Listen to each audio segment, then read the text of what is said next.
എന്ത് കഷ്ടമാണ് അല്ല ഒന്ന് പറയാൻ സമ്മതിക്കത്തില്ലല്ലോ. അച്ഛൻ വിടാനാ പറഞ്ഞേ. ഇങ്ങോട്ട് അമ്മേ.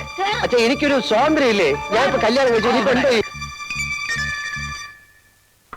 അല്ല ഞാനൊരു കാര്യം പറയാമാവോ?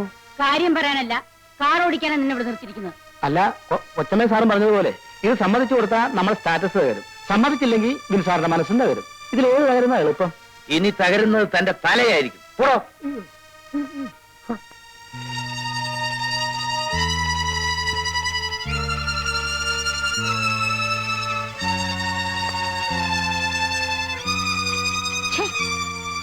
ഒരു പെണ്ണിനെ കണ്ട തല നിവർത്തി നടക്കാത്തവൻ അവൻ. എങ്ങനെ സംഭവിച്ചു? അല്ലോ വിനയ് സാറിന് ഇത്ര ഉശിരുണ്ടെന്ന് എന്റെ സ്വപ്നത്തിൽ പോലും ഞാൻ വിചാരിച്ചില്ല. ഇനിയിപ്പോ ആ കുട്ടിയെ വീട്ടിൽ കയറ്റാണ്ടിരിക്കാൻ അമ്മയുടെ പരിപാടി. സാറിനെ കൊണ്ട് വേറെ കല്യാണം കഴിപ്പിക്കണമെന്ന്. അതിനെ എന്നെ കിട്ടിയിട്ട് വേണ്ടേ? ഞാനും അത് തന്നെ പറയണത്. വിട്ടുകൊടുക്കരുത് സാറേ. പ്രായപൂർത്തിയായ മക്കളോട് മര്യാദ ഒക്കെ വേണ്ടേ? സാറിന്റെ സ്ഥാനത്ത് ഞാനായിരുന്നു കൊണ്ടല്ലോ. അമ്മയാണ് അച്ഛനാണെന്നും ഞാൻ നോക്കൂല. കൈവയ്ക്കും ഞാൻ. ഇവർക്കൊന്നും അത്ര മര്യാദ കൊടുത്തിട്ട് കാര്യമില്ല സാറേ.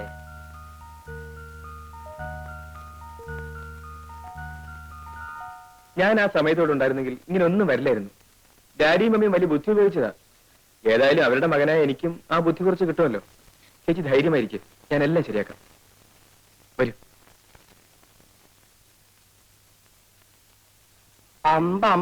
എന്റെ ഗുരുവായൂരപ്പ, എന്താ ഇത്? ഇതാണ് വീട്. ശങ്കരനാരെ നിങ്ങൾ പോയാ മതി, ഞാൻ പുറത്ത് എവിടെയെങ്കിലും ഇരുന്നോളാം. പേടിക്കാതിരിക്കെ. ഞാൻ പറഞ്ഞല്ലോ, ഓർമ്മയുണ്ടല്ലോ. ഓർമ്മയുണ്ട്, ഞാൻ മറന്നുപോകും. വല്ല വഴക്കോ വെക്കാനോ വേണ്ടി വരുമോ? ചിലപ്പോ. അയ്യോ വഴക്കട ഞാൻ വാണോ. ഇതിലും ഭേദം വല്ല ധർമ്മക്കാരും പിടിച്ചോണ്ട് വന്നാൽ മതിയായിരുന്നു. തന്തയെന്ന് പറഞ്ഞ് നടക്കണം.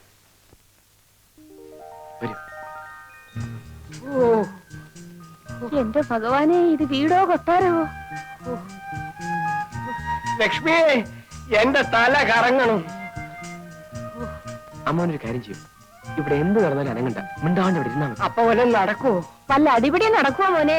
അതൊക്കെ ഞാൻ നോക്കിക്കൊള്ളാം. അയ്യോ, അവിടെ എങ്ങാനും വയ്ക്കടോ അലവലാതി തന്നെ കെട്ടി വലിച്ചുകൊണ്ട് വരാൻ പോയത് ആവത്തായല്ലോ.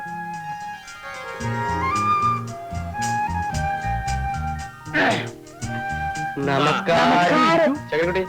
അല്ല ഇതാര്? മമ്മിന്റെ അടി എവിടെ? മോളുണ്ട്. വിളിക്കൂ. അയ്യോ ഇതെന്ത് പറ്റി? അതൊക്കെ പിന്നെ പറയാം, വിളിക്കേ.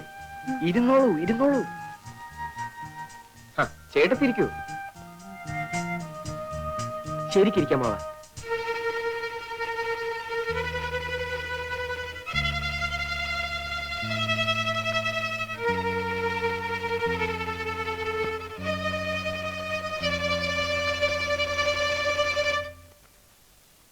എന്താ എല്ലാവരും കൂടി ഇങ്ങോട്ട് പോകുന്നത്? അതെ അതെ, ഈ നിൽക്കുന്നത് നിങ്ങളുടെ മകന്റെ ഭാര്യയാണ്. അവളെ അവളുടെ ഭർത്താവിന്റെ വീട്ടിലാക്കാൻ വന്നതാ. നിങ്ങളാണോ പെണ്ണിന്റെ അച്ഛൻ? അല്ല, ഈ നിൽക്കുന്ന ആളാ. ഇത് അമ്മ അമ്മ അമ്മ. ചേച്ചി, കഴിഞ്ഞതെല്ലാം പോട്ടെ. ഒന്നുമില്ലെങ്കിലും നമ്മള് പെണ്ണുങ്ങൾ. മാറി നിൽക്കൂ. ലക്ഷ്മി, ഇങ്ങോട്ട് പോര് പോര് പോര് പോര്. തന്റെ പേരെന്താ? നായർ. ഞങ്ങളെ അറിയിക്കാതെ ഞങ്ങളുടെ മകന്റെ കല്യാണം നടത്തുന്നത് ഇവിടുത്തെ മര്യാദയാ. അതിപ്പോ നിങ്ങളൊന്നും പറയണ്ട, കുട്ടിയുടെ അച്ഛൻ പറയട്ടെ. അയാൾ പറയില്ല. അയാൾക്ക് ദേഷ്യം വന്നാൽ ഇന്ന് വിറക്കേയുള്ളൂ. പിന്നെ വല്ല വെട്ടോ കുത്തോ വല്ലതും നടക്കുമെന്ന് പറയാൻ പറ്റില്ല. ഇവരെ കൂട്ടിക്കൊണ്ടൊന്നും നീയാണോടാ? എനിക്ക് വേറെ വഴിയില്ലായിരുന്നു മമ്മി. ഇത് കണ്ടോ, എന്നെ ഇവിടെ തനിച്ചാക്കിട്ട് ഡാഡിയും മമ്മി വിനോദിനെ മാത്രം കൂട്ടിക്കൊണ്ടുവന്നില്ലേ? നാട്ടുകാർ എന്നെ ഖരാവ് ചെയ്തു. എന്നിട്ട് അവര് തല്ലിയോ? തല്ലിയൊന്നോ? നേതാവ് വന്നില്ലായിരുന്നെങ്കിൽ അവരെന്നെ കൊന്നേനെ. എനിക്ക് സംസാരിച്ചു നിൽക്കാൻ നേരമില്ല. നിങ്ങൾ ഈ പെൺകുട്ടിയെ നിങ്ങളുടെ മകന്റെ ഭാര്യയായി സ്വീകരിക്കുന്നോ ഇല്ലയോ? സ്വീകരിച്ചില്ലെങ്കിൽ എന്ത് ചെയ്യും? എന്താ ചെയ്യാൻ പോണെന്ന് കാണിച്ചു തരാം. വരൂ കുട്ടി. അയ്യോ, നേതാവ് പോകരുത്. ഡാഡിയോടും മമ്മിയോടും ഞാനും സംസാരിച്ചു നോക്കട്ടെ. എന്നാ വേഗോട്ടെ. മമ്മി, ഡാഡി, ഒരു മിനിറ്റ്. ശങ്കരൻ നായരെ, എനിക്കൊരു മൂത്രശങ്ക. സാരമില്ല. ലക്ഷ്മി, നമുക്ക് നമ്മുടെ വാസന തന്നെയായിരുന്നു ഭേദോട്ടോ. നാട്ടുകാരൊക്കെ ചേർന്ന് ജാതിയായിട്ട് ഇങ്ങോട്ട് വരാനിരുന്നതാ. ഞാൻ നേതാവിന്റെ കാല് പിടിച്ച് പറഞ്ഞുകൊണ്ടാ നേതാവ് മനസ്സ് മാറ്റിയത്. നാട്ടുമ്പുറം പണ്ടത്തെ നാട്ടുമ്പുറം എന്നല്ല ഇപ്പോ. എന്റെ അമ്മാവന്റെ വീടിന്റെ മുമ്പിൽ ഒരു ഗർഭസത്യാഗ്രഹം നടന്നു. എന്റെ അമ്മോ, ഞാൻ പോലീസിന് ഫോൺ ചെയ്യാം. ഡാഡി എന്താണ് ഈ പറയുന്നത്? ജാഥ ഇവിടെ വരിക, പോലീസ് ലാത്തി ചാർജ് നടത്തുക, നാളെ പത്രത്തിൽ ന്യൂസ് വരിക. ഡാഡിയുടെ മമ്മിയുടെ സ്റ്റാറ്റസ് പിന്നെ എന്താകും? അയ്യോ, അത് വേണ്ട. ആരും അറിയാതെ കാര്യം ഇങ്ങനെ ഒതുക്കി കിട്ടിയാ മതി. മമ്മി, ഞാനൊരു വഴി പറയട്ടെ. തൽക്കാലം സന്തോഷം ഭാവിച്ച് പെണ്ണിനെ ഏറ്റെടുക്കുക. മറ്റുള്ളവർ പോട്ടെ, ബാക്കി കാര്യങ്ങൾ നമുക്ക് പിന്നീട് ആലോചിക്കാം. രണ്ടിലൊന്ന് ഉടനെ അറിയണം. അത് അറിഞ്ഞിട്ട് വേണം ഞങ്ങളുടെ ഭാവി പരിപാടികൾ ആസൂത്രണം ചെയ്യാൻ. ഡാഡി വരൂ.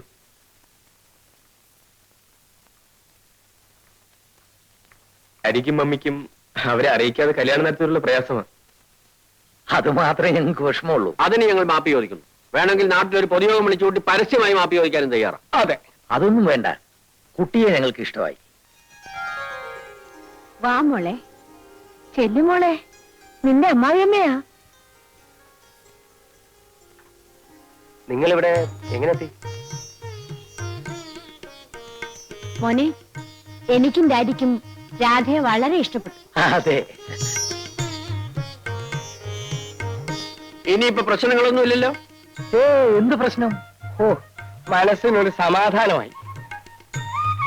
കൽപ്പന, രാധയെ അകത്തേക്ക് കൂട്ടിക്കൊള്ളൂ. വരൂ. ഇന്ന് മോളെ വരിക്കച്ചക്കയാ, അമ്മായിയമ്മയ്ക്ക് നാത്തൂനും കൊടുക്കൂ. ഞാൻ കൊണ്ടുവയ്ക്കാം. ആ മോളെ, ദാ പെട്ടി ഞാനെടുക്കാം. വരൂ, ചെല്ലുമോളെ. വിചാരിക്കുന്നേരെ നീ നമുക്കിറങ്ങാം. അല്ല, ഇന്നിവിടെ താമസിച്ചിട്ട് നാളെ നമുക്ക് ഒരുമിച്ച് പോയാ പോരെ? എനിക്ക് എന്തായാലും പോണം. എന്റെ ഭാര്യയോടെ ഒറ്റയ്ക്കാം. എന്നാ ഞങ്ങളും വരാം. ചേട്ടൻ എന്തിനാ നാളെ പോകുന്നത്? ഞാൻ ലീവ് എടുത്തിട്ടില്ല. ഏതായാലും ചേട്ടത്തി ആദ്യമായി ഈ വീട്ടിൽ വന്നതല്ലേ? ഇവിടെ താമസമാക്കാനല്ലോ അവള് വന്നത്. ഞങ്ങൾ രണ്ടാളും കൂടെ നാളെ അങ്ങോട്ട് തിരിക്കുന്നുണ്ട്. നിങ്ങൾ എല്ലാവരും കൂടി സൗകര്യം ഉള്ളപ്പോ ഞങ്ങളുടെ വീട്ടിലേക്കൊന്ന് വരണം. ഓ, വരാം. ഞങ്ങൾ ഇറങ്ങട്ടെ. വരട്ടെ ചേച്ചി. ആ,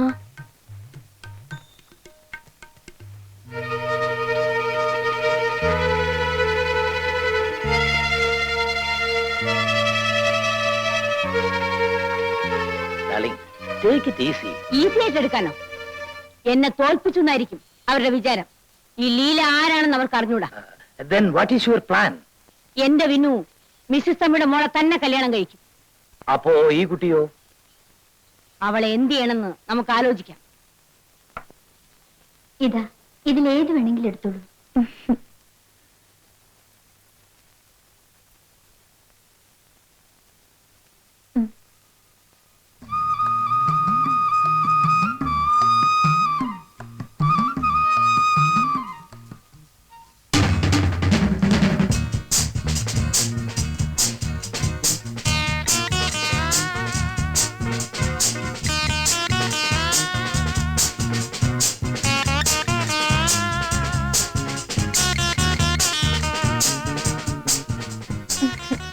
എന്താ ഇത്? നന്നായിട്ടില്ലേ?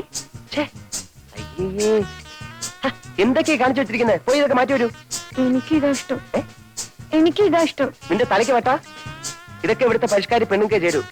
എനിക്കിത് കാണുന്ന ദേഷ്യം. അപ്പൊ എന്റെ ഭാര്യ ഇങ്ങനെ തുടങ്ങിയ? കൽപ്പന പറഞ്ഞല്ലോ നന്നായിട്ടുണ്ടെന്ന്. അതവളാണോ തീരുമാനിക്ക? എന്റെ ഭാര്യ വേഷത്തിലും ഭാവത്തിലും ഒരു നാടൻ പെൺകുട്ടിയായിരിക്കണമെന്ന് എനിക്ക് നിർബന്ധമുണ്ട്. 7 വെളുപ്പിന് എണീറ്റ് കുളിച്ച്, മുടിയിൽ തുളസിക്കതിർ ചൂടി, നെറ്റിയിൽ ചന്ദനക്കുറിയിട്ട്, ചുണ്ടിൽ മന്ദഹാസവുമായി, ചുണ്ടത്തി ചായ ഒക്കെ വാരിതേക്ക് ആരാ നിന്നോട് പറഞ്ഞേ? തൂത്തുളഞ്ഞ്. എനിക്കിതാ ഇഷ്ടം. രാധ, നിന്നേക്കാൾ കൂടുതൽ ലോകം കണ്ടിട്ടുള്ളതാണ് ഞാൻ. എന്നിട്ടാണ് ഈ പഴഞ്ചൻ സ്വഭാവം വെച്ച് നടക്കുന്നത്.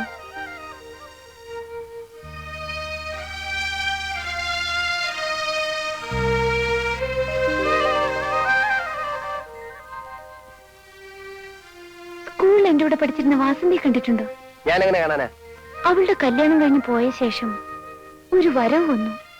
മുടിയൊക്കെ വെട്ടി, മുട്ടുവരെയുള്ള ഉടുപ്പും ഇട്ട് കാണാൻ എന്ത് ചന്തമായിരുന്നു. തന്നെ അശ്രീരായിരിക്കും. എന്തായാലും അവളുടെ ഭർത്താവിനെ പോലെ അല്ല ഞാൻ.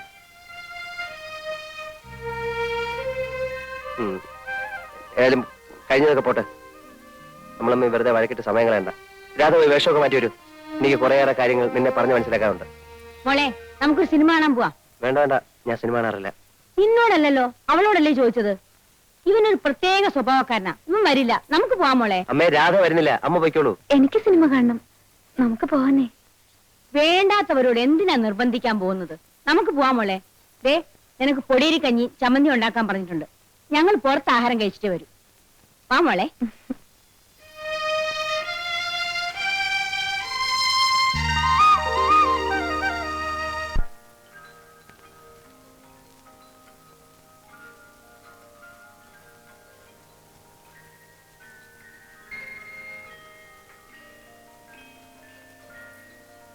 Good night mummy. Good night. Good night.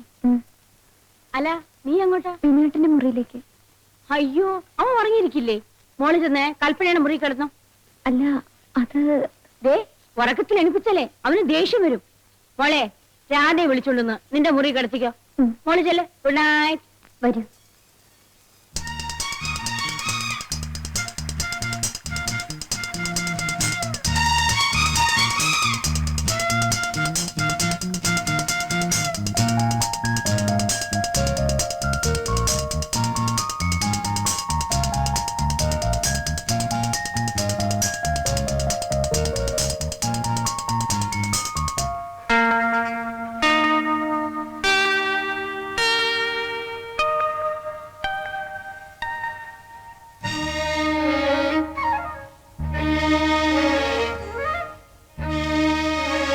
അതെ വാ പോവാ. എങ്ങോട്ട്? എങ്ങോട്ടെന്നാ? നാട്ടിലേക്ക്. അല്ല എങ്ങോട്ടാ? ഞാനില്ല നാട്ടിലേക്ക്. പിന്നെ നമുക്ക് ഇവിടെ കഴിയാന്നേ. വിനേട്ടൻ ജോലി രാജിവെച്ചു വരൂ. ജോലി രാജിവെക്കാനോ? ദേ എന്റെ അച്ഛനും അമ്മയും പറഞ്ഞിട്ട് പോലും ഞാൻ സമ്മതിച്ചിട്ടില്ല. നീ എണീറ്റേ പോയി കുളിച്ച് ഈ വൃത്തിയായിട്ട് വേഷമൊക്കെ മാറ്റി വന്നിച്ചല്ലേ. ഞാൻ വരില്ല. എനിക്കാ നാട് ഇഷ്ടമല്ല. ഇടി കഴുത്, നിനക്ക് വല്ല വിവരമുണ്ടോ? ഏ ഇത് ഫുൾ എയർ കണ്ടീഷൻ മുറിയാണ്. ഇവിടെ ഇരിക്കുന്നതിനേക്കാൾ എത്രയോ സുഖമാണ് നാട്ടിൻപുറത്ത് ആ തണുത്ത കാറ്റേറ്റിരിക്കുന്നത്. നിനക്കറിയോ, പ്രകൃതി സൗന്ദര്യത്തെക്കാൾ വലുതായി ലോകത്തൊരു സൗന്ദര്യവും ഇല്ല. ഇവിടുത്തെ പോലെ വല്ല സൗകര്യം അവിടെ ഉണ്ടോ? ജനിച്ചപ്പോ മുതൽ ഞാൻ ഈ ടൗണിലാണ് ജീവിച്ചത്. എനിക്കറിയാം ഇവിടുത്തെ സുഖവും അസുഖവും ഒക്കെ. എന്നാ ജനിച്ചപ്പോ മുതൽ ഞാൻ ജീവിക്കുന്ന നാട്ടിൻപുറത്തല്ലേ. ഈ പറയുന്ന ഒരു സുഖം ഞാൻ അവിടെ കണ്ടിട്ടില്ല. ഈ കാണുന്ന എന്നും കണ്ട് അന്തം വിട്ട് നിൽക്കുന്നവർക്ക് സാധിക്കില്ല. മനസ്സിലെ ഇത്തിരി കലാബോധവും വേണം. പച്ച പിടിച്ച് നിൽക്കുന്ന നെൽപ്പാടങ്ങൾ, നിറയെ ചെളിയും മണ്ണുമായിരിക്കും. മരക്കൊമ്പിലിരുന്ന് കൊക്കുരുമി കിന്നാരം പറയുന്ന കൊച്ചു കൊച്ചു കിളികൾ. എനിക്കവയെ കണ്ടാലേ കലിയ. പാടത്ത് വിത്ത് വെച്ചാ കാത്തു കെട്ടിയിരിക്കണം. കണ്ണു തെറ്റിയോ ഒക്കെ കൊത്തിക്കൊണ്ടുപോകും. ഓഹോ, അപ്പൊ നിനക്ക് പട്ടണമാ സ്വർഗം അല്ലേ? അതെ. പിന്നെ എന്തർത്ഥത്തിലാ നിനക്ക് എന്നെ ഇഷ്ടപ്പെട്ടത്? പട്ടണത്തിൽ നിന്ന് വന്നോണ്ട്. അപ്പൊ എന്നെ അല്ല, നീ പട്ടണത്തെ കൂടുതൽ സ്നേഹിച്ചല്ലേ? പിന്നീട് എന്തോ ഉദ്ദേശിച്ച എന്നെ സ്നേഹിച്ചത്? അത് നീ ഒരു ശാലിനായ നാടൻ പെൺകുട്ടിയെന്ന് വിശ്വസിച്ചിട്ടാ. അപ്പൊ എന്നെക്കാ ഇഷ്ടം എന്റെ നാടിനല്ലേ? ഈ പെണ്ണുങ്ങൾ തർക്കത്തിന് പറയുന്നത് എനിക്ക് ഇഷ്ടമല്ല. നീ വരുന്നില്ലയോ? ഇല്ല. ആലോചിച്ച് സംസാരിക്കണം. ഒന്ന് തീരുമാനിച്ചാൽ അത് മാറ്റുന്ന സ്വഭാവം എനിക്കില്ല. ഞാൻ പോവുക. അതെ, ഞാൻ അവസാനമായിട്ട് പറയാണ്. അത്രയ്ക്ക് വാശിയാണെങ്കിൽ എനിക്കും വാശി തന്നെയാ. ഭർത്താവ് പറയുന്നതിനപ്പുറം പറയുന്നത് നല്ല ഭാര്യയ്ക്ക് ചേർന്നല്ല. സാരില്ല. നിന്നെ വിളിക്കാനായിട്ട് ഇനി ഞാൻ ഇങ്ങോട്ട് വരില്ല. വേണ്ട. വിനു, നീ എന്തിനാണ് വഴക്ക് പറയുന്നത്? അവളിവിടെ നിന്നോട്ടെ. മോളെ നീ അകത്തേക്ക് പോ.